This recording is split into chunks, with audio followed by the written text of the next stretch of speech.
Pak Sele, tadi kita sama-sama dengar ya pernyataan dari Pak Sele terkait dengan sudah munculnya sekretariatnya. Bahkan kalau saya baca-baca informasi sudah ada muncul relawan Jokowi Prabowo untuk 2024. Nah, kalau seperti ini kira-kira ini belum belum 2024 loh Pak Sele, ini masih 2021. Pilpres masih lama, tapi ini sudah ada relawannya, Jokpro 2024. Kira-kira tanggapan dari Pak Sele seperti apa melihatnya?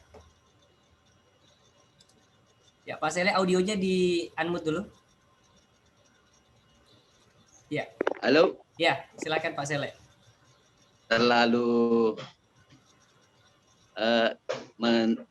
mengutip apa yang disampaikan oleh Pak Adi Lukman tadi ya, bahwa ini masih ada kelompok-kelompok yang merasa punya jasa politik terhadap lingkaran kekuasaan sekarang ini yang belum dapat kue secara proporsional ya, sehingga mencoba mencari celah.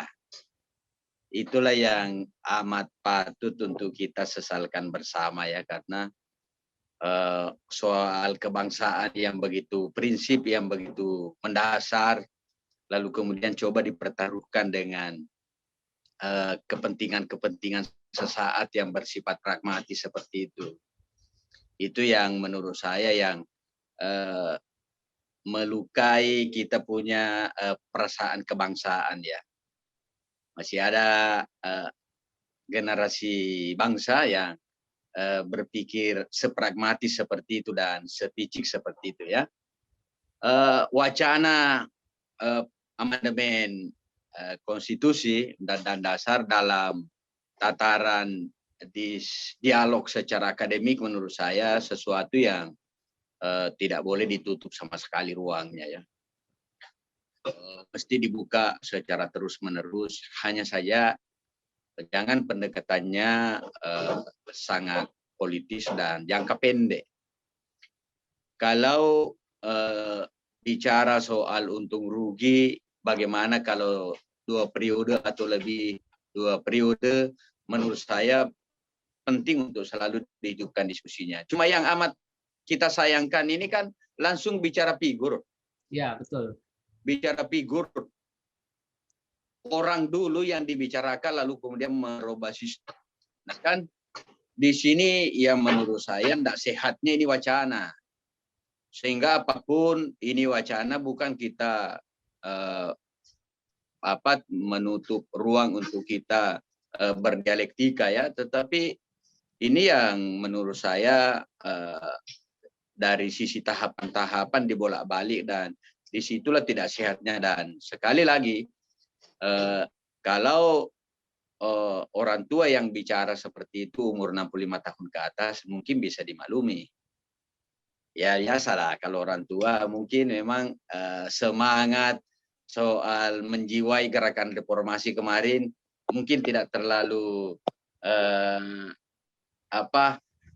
menjiwai ya, tetapi kalau pelaku reformasi yang menggulirkan itu kan menurut saya usia pelaku reformasi, usia aktor-aktor gerakan reformasi 98 yang menggulirkan itu, aduh, menurut saya ini yang mencederai gerakan reformasi 98. Belum apa-apa sudah berubah, sudah melupakan apa yang menjadi roh daripada semangat reformasi. Di situ sehingga menurut saya meskipun kita senang ketika SMRC ya merilis hasil surveinya yang terbaru terkait dengan wacana 3 periode. 74% masyarakat menolak. Ya. 74% masyarakat menolak untuk dirubah periodisasi kepresidenan. Tadi Pak Sele kita sudah dengarkan tanggapannya. Saya ke Pak Sukri dulu. Pak Sukri, kalau kita lihat ya tadi putar ini ya, relawan untuk tahun 2024. Otomatis ini akan mempengaruhi sistem perpolitikan di Indonesia ini. Ini belum apa-apa sudah ada sekretariatnya, udah ada relawannya, dan memang ini begitu gencarnya mereka ini menggaungkan wacana 3 periode untuk presiden. Ini pendapat dari Pak Sukri sendiri seperti apa nih Pak Sukri?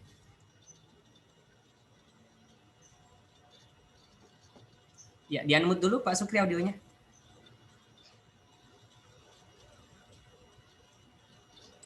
Mungkin kita bisa melihat ini dalam konteks yang tidak parsial ya, bahwa ini memang adalah upaya Jokowi dan Prabowo barangkali ya, karena dua nama itu disebutkan untuk dipasangkan di 2024 dan upaya untuk tiga periodekan ya, membuat masa jabatan presiden itu dimungkinkan 3 periode.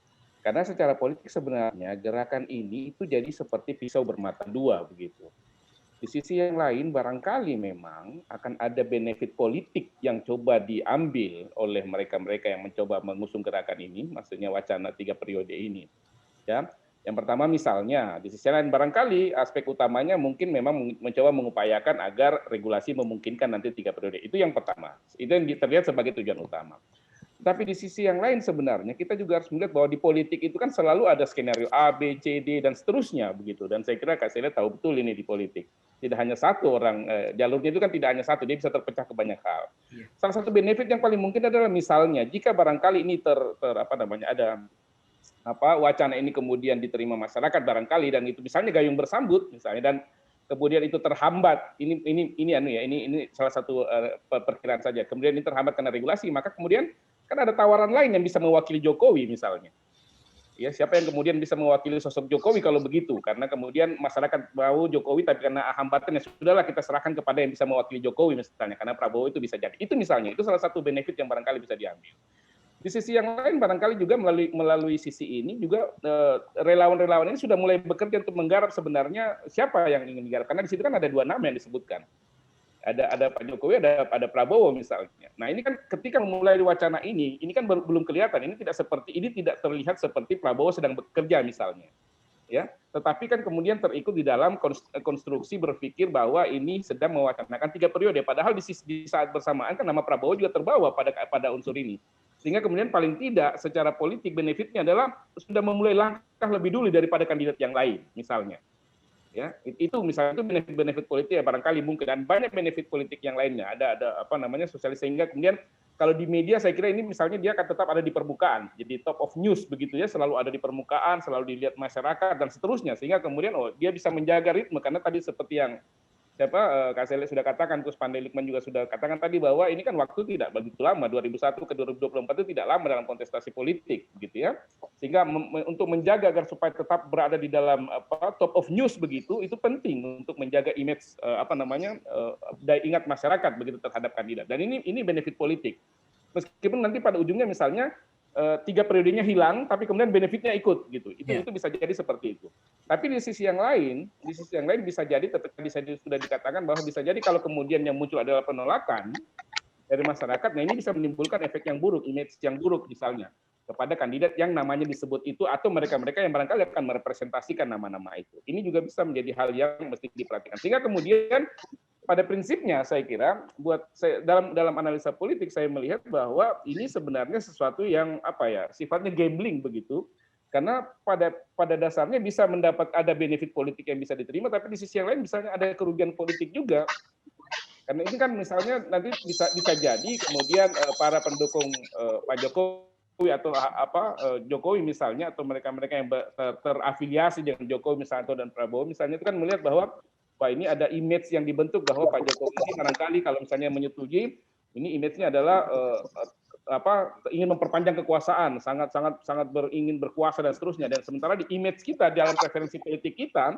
orang yang terlalu ingin berkuasa itu kan tidak terlalu baik begitu dalam preferensi politik masyarakat ya. Kan ada anggapan kalau mau kasih kekuasaan jangan yang terlalu jangan terlalu ditunjukkan lah misalnya. Ada hal-hal seperti itu, meskipun dalam politik aspek ini misalnya menjadi hal yang perlu untuk diperlihatkan. Tetapi dalam kondisi itu kemudian saya katakan tadi, dalam situasi ini maka sisi negatif, jadi kerugian politik yang bisa ditimbulkan juga besar sebenarnya kalau gerakan ini kemudian tidak ditempatkan dengan baik dalam kerangka politik, karena bisa jadi memberi efek yang kurang baik. Apalagi kan kita sudah melihat misalnya, kita tentu sudah bisa membaca akan ada generasi-generasi berikutnya pasca generasi sekarang yang akan maju ke depan. Sudah ada beberapa nama yang dalam tanda petik sudah dipersiapkan. Cederai nih di demokrasi Indonesia kalau misalnya memang ada figur yang mengatakan bahwa ingin lanjut terus sampai 3 periode gitu. Silakan Pak Sukri. Sambil menunggu yang lain. Baik, kalau dalam kerangka demokrasi kan. Baik. Baik, terima kasih. Dalam kerangka demokrasi kan begini, demokrasi itu kan secara mendasar kan bicara tentang keinginan rakyat begitu. Ya, apakah itu akan mencederai atau tidak ini bergantung apakah ini diinginkan atau tidak oleh rakyat. Tapi kan kemudian dalam demokrasi itu kita sudah punya kesepakatan yang kita bentuk dalam bentuk undang-undang atau regulasi. Jadi secara sederhana kita bisa mengatakan bahwa regulasi itu artinya dalam hal ini konstitusi itu adalah kesepakatan bersama bangsa, ya. Sampai saat ini adalah kesepakatan bersama bangsa, sehingga kemudian kalau itu yang kalau ada hal yang diusulkan yang bertentangan dengan itu bisa jadi itu dianggap mencinderai demokrasi dalam kaitan dengan adanya konstitusi yang sudah disepakati oleh bangsa. Itu yang ada, karena demokrasi kan bicara tentang maunya rakyat begitu ya, rakyatnya maunya seperti apa gitu. Nah, kalau itu yang ada saya kira dalam kerangka itu mungkin kita bisa melihat seperti itu. Tapi kalau kemudian misalnya, nah ini yang saya kira tadi yang sempat disebut oleh Sele gitu ya, bahwa ya dalam konteks politik bisa jadi kemudian kekuatan-kekuatan yang menentukan ini kemudian menghimpun dan berupaya kemudian menunjukkan bahwa ini adalah keinginan rakyat. Ini juga mungkin saja terjadi. Tapi saya katakan tadi, seperti yang saya katakan tadi, dalam konteks politik itu kita tidak bisa melihat satu hal itu dalam konteks parsial saja, satu jalur saja, bahwa ini saja pasti tujuannya. Karena selalu tadi saya katakan selalu akan ada plan A, B, C, D, E, dan seterusnya. Yang kemudian nanti akan berujung pada mana di antara pilihan-pilihan ini, rencana-rencana ini yang kemudian paling mungkin untuk diwujudkan dalam kerangka politik. Ya, dalam kerangka politik. Nah, itu tadi saya katakan bahwa di satu sisi ini sebenarnya kita bisa melihat bahwa kondisi ini, wacana itu sebenarnya adalah pedang bermata dua begitu. Di sisi yang lain mungkin pengusulan ini bisa menjadi sesuatu yang menimbulkan benefit politik misalnya, tetapi di sisi yang lain juga berpotensi membawa kerugian, karena itu bisa menimbulkan distrust, bisa menimbulkan kekecewaan masyarakat. Dan kalau ini terjadi, tadi saya kira sempat disebutkan oleh Pak Dr. Andi Lukman, itu bisa dibawa ke bilik suara nantinya.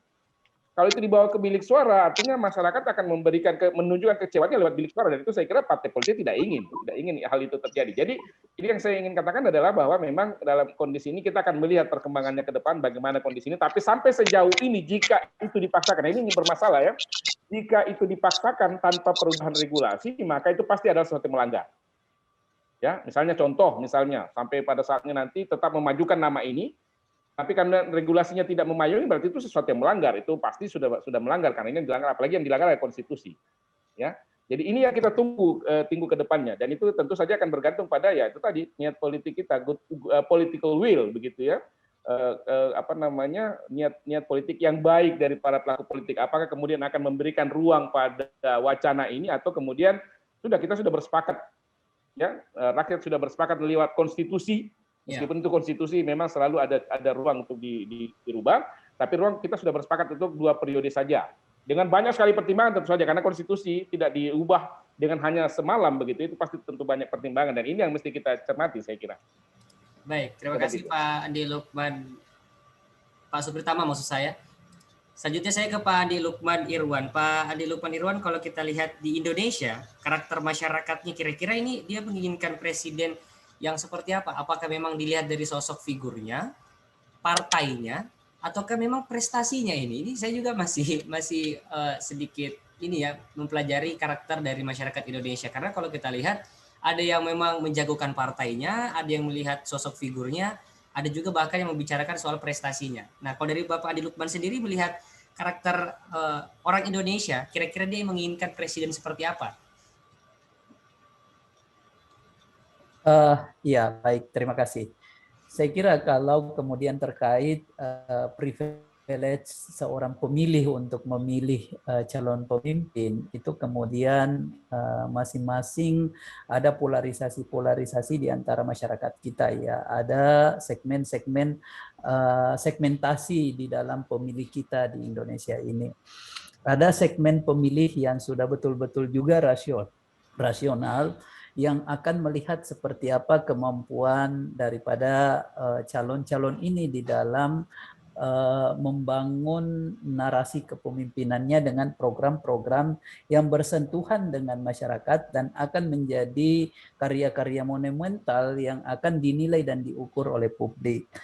Lalu kemudian ada juga segmentasi di dalam pemilih kita, pemilih yang masih kemudian bersifat tradisional, dalam artian melihat pada proyeksi yang terkait dengan keagamaan, dengan kesukuan, dengan hal-hal yang bersifat psikologi politik. Nah, saya kira ini pun kemudian jumlahnya cukup besar di kelompok-kelompok pemilih kita dalam konteks keindonesiaan kita. Lalu ada segmentasi pemilih kita yang juga kemudian masih sangat pragmatis, dalam artian privilege di dalam memilih itu masih didasarkan pada hal-hal yang bersifat transaksional, dan di sini kemudian menjadi nilai plus bagi calon-calon yang memiliki kapasiti politik, kapasiti modal ekonomi yang kemudian bisa mengupgrade dari sisi elektabilitas.